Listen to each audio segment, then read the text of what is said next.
এই জোটের আলটিমেটলি চেহারাটা কি দাঁড়াবে, এই জোটের মধ্যে সিপিএম বা আইএসএফ তারা থাকবে কিনা, এই সংশয়টা, এই প্রশ্নটা বড় হয়ে দাঁড়াচ্ছে। তার মধ্যে হুমায়ুন কবির স্পষ্ট ডেডলাইন ঘোষণা করে দিয়েছেন, কারা জোটে আসতে চান, কতগুলি আসনে তারা প্রতিদ্বন্দ্বিতা করতে চান, সেটা 20শে ফেব্রুয়ারির মধ্যে জানাতে হবে। কি বলছেন হুমায়ুন কবির, দেখব। আপনি কি যোগাযোগ করবেন তাদের সাথে? প্রেসিডেন্ট সৈয়দ আহমেদ কবিরকে আমি পাঠিয়েছিলাম, যে মিটিংটা পার্ক সার্কাসে হয়েছে আজকে বিকেল 4টে থেকে সন্ধ্যা 6:30 পর্যন্ত 2.5 ঘন্টা। সেই মিটিংয়ে যেমন মিম ছিল, মিমের রাজ্য সভাপতি ইমরান সোলাঙ্কি ছিল, এসে মানে এই আজাদ সমাজ পার্টির ইমতিয়াজ সাহেব ছিল, আরও ছোট ছোট কয়েকটি দল ছিল।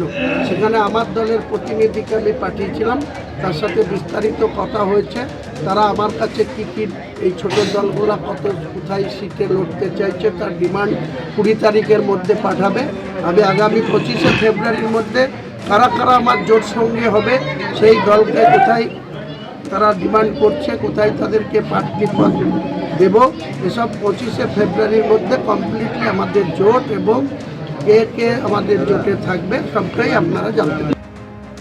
আজকে জোট নিয়ে যে বৈঠক হয়ে গেল, সেই বৈঠকে গড় হাজির রইল সিপিএম আইএসএফ থেকে শুরু করে ফরওয়ার্ড ব্লক। মিমের রাজ্য সভাপতি তিনি বলছেন সিপিএম আইএসএফকে আমন্ত্রণ জানানো হয়েছিল, তারা আসেননি। কেন আসেননি বলতে পারবো না, তারা যদি জোটে না থাকেন, তারা যদি আলাদাভাবে লড়াই করেন, আমরাও তার বিরুদ্ধে প্রতিদ্বন্দ্বিতা করব।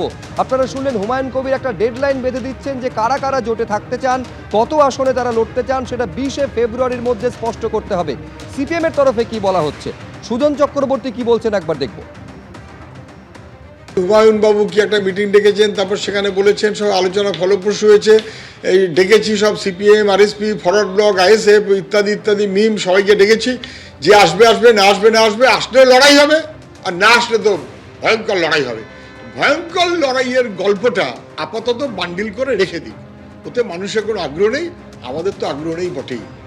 ফলে জোট নিয়ে, জোটের আলটিমেটলি শেপটা কীরকম দাঁড়াবে, এই জোটে কোন কোন রাজনৈতিক দল জোট শরিক হিসেবে থাকবে, তা নিয়ে সংশয় এখনো পর্যন্ত কাটছে না। আর এই অবস্থায় শাসক দলের কি প্রতিক্রিয়া দেখুন।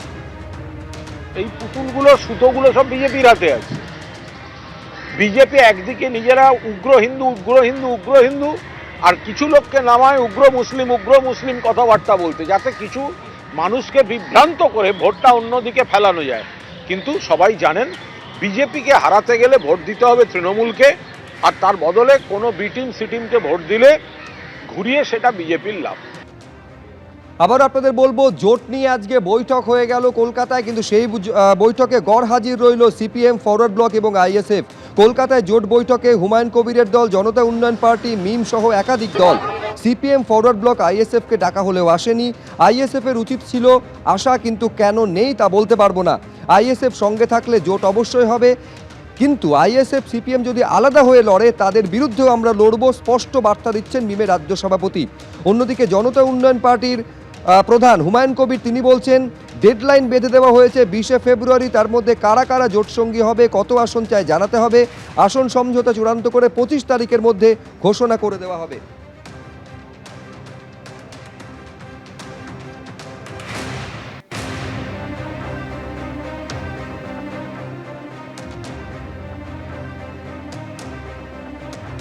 জোটের নিয়ে কথা হয়েছে আজকে, আমাদের আজকে প্রথম বৈঠক। 9-10টা পার্টি আছে, ফরওয়ার্ড ব্লকে লেটার করেছেন, সিপিআইএমএলকে লেটার করেছেন, প্রত্যেকটা দলকে লেটার করেছেন। বিকল্প দিই পশ্চিমবাংলায় বিজেপি আর টিএমসি বিরুদ্ধে। আইএসএফ যদি আমাদের সঙ্গে আসে সামনে, তাহলে আমরা জোট করবো, নিশ্চয়ই আমরা রেডি আছি। কে আমাদের যে জোট হবে, প্রকাশও যে আমাদের সঙ্গে আসবে, তার সঙ্গে আমরা থাকবো, যে আমাদের বিরোধী থাকবে আমরা ওর বিরোধী থাকবো। 26শে বিধানসভা নির্বাচনে বিরোধীদের জোট নিয়ে কি নতুন করে কোনো সংশয় তৈরি হলো? তার কারণ আজকে কলকাতায় জোট নিয়ে বৈঠক হয়ে গেল, যে বৈঠকে গড় হাজির রইল সিপিএম ফরওয়ার্ড ব্লক এবং আইএসএফ। বৈঠকে হাজির ছিল হুমায়ুন কবিরের জেইউপি, মিম সহ একাধিক দল। আমি আরও বিস্তারিত এই নিয়ে জানবো, পার্থপ্রতিম ঘোষ আমাদের প্রতিনিধি রয়েছেন। সিপিএমকে বারবার বার্তা দেওয়া হয়েছে একেবারে হুমায়ুন কবিরের তরফে, তোমার সঙ্গে কথা বলেও একথা হুমায়ুন কবির বারে বারে বলেছেন। পার্থ, আজকের জোট বৈঠকে কি হলো, কি সিদ্ধান্ত নেওয়া হলো, এবং বামেদের কোনো প্রতিনিধি আজকের বৈঠকে থাকলেন না, সেটা নিয়েই বা কি হলো?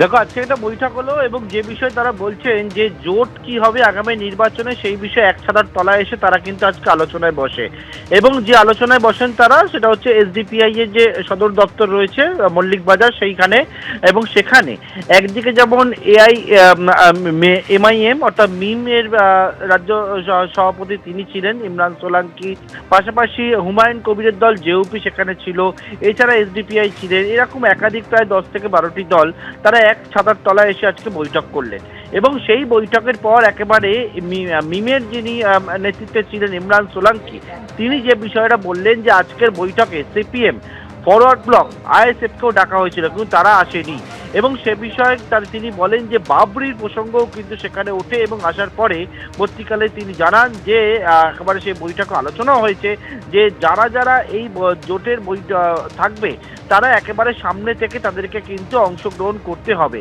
এবং আজকের বৈঠকের পরবর্তীকালে আবারও তারা আবারও বৈঠকে বসবে আগামী শনিবার, তেমনটাই ঠিক হয়েছে এবং আগামী দিনে 26-এর নির্বাচনে কে কোন পথে যাবে, কে কার কোন জায়গায় শক্তিশালী সেই নিয়ে কিন্তু মল্লিক বাজারে বৈঠক হলো এবং সেই বৈঠকে মিম যেমন ছিল সেখানে হুমায়ুন কবিরের দল, জেউপি জনতা উন্নয়ন পার্টি তারা ছিল এবং একাধিক দল সেই দল কিন্তু আজকের জোট বৈঠকে আলোচনা করলেন। অন্যদিকে একেবারে জেউপির তরফ থেকে বলা হয়েছে সেটা সিপিএম বা আইএসএফ তারা কি করবে আগামী 25 তারিখের মধ্যে তাদের কিন্তু ফাইনাল ডিসিশন সেটা জানাতে হবে এবং সেক্ষেত্রে আজকের বৈঠকে আলোচনা হয়েছে এটাও আমরা জানতে পারছি যে সিপিএম আইএসএফ তারা যদি তাদের জোট বৈঠকে জোটের মধ্যে না থাকে, তারা যদি আলাদাভাবে লড়ে তাহলে তারা যেমন বিজেপি এবং তৃণমূলের বিরুদ্ধে লড়াই করবে তেমন কিন্তু আইএসএফ বা সিপিএম এর বিরুদ্ধেও তারা লড়াই করবে সেই সিদ্ধান্তই তারা হচ্ছে। যদিও এখনো পর্যন্ত তারা বলছেন সিপিএম বা আইএসএফ এর জন্য তাদের দরজা সম্পূর্ণভাবে খোলা রয়েছে, তারা আশাবাদী যে সিপিএম এবং আইএসএফ তারাও কিন্তু